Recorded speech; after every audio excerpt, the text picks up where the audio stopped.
Mbrëmjen e djeshme në Big Brother VIP 4 u transmetua një klip, ku Gjesti fliste për jetën e tij.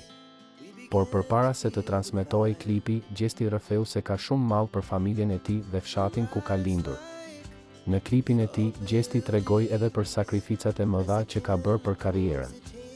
Ai u shpreh se gjithçka e bën për familjen e tij që ata të jenë të lumtur. Në moshën 18 vjeçare vendosa të ikja prej familjes për karrierën time. Babi nuk ishte dakord, por nuk kishte mundësi të ma bënte një këngë. E kuptova dhe ika prej tyre. E vetmja rrugë ishte të ikja prej tyre t'i lëndoja dhe në fund të vija në shtëpi dhe t'ju thoja që ja dola. E dija thellë në zemër që Zoti do ma nxirrte një rrugë.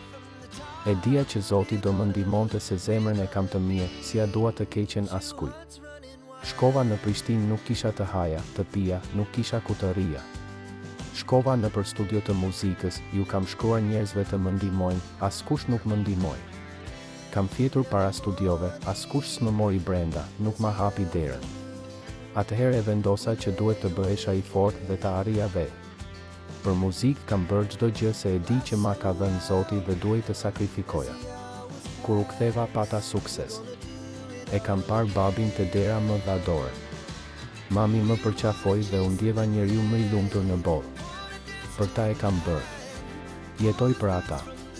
Për ata jam këtu. Dua t'i shoh të veshur, të mbathur. Siç ata mua më kanë rritur, dua t'ua kthej në të njëjtën formë edhe unë t'i mbaj në dy duar, tha Gjesti. Më pas ai u takua me nënën dhe babajnë e tij, një takim që përloti të gjithë banorët, por me siguri që edhe të gjithë teleshikuesit e reality show më të famshëm në vend.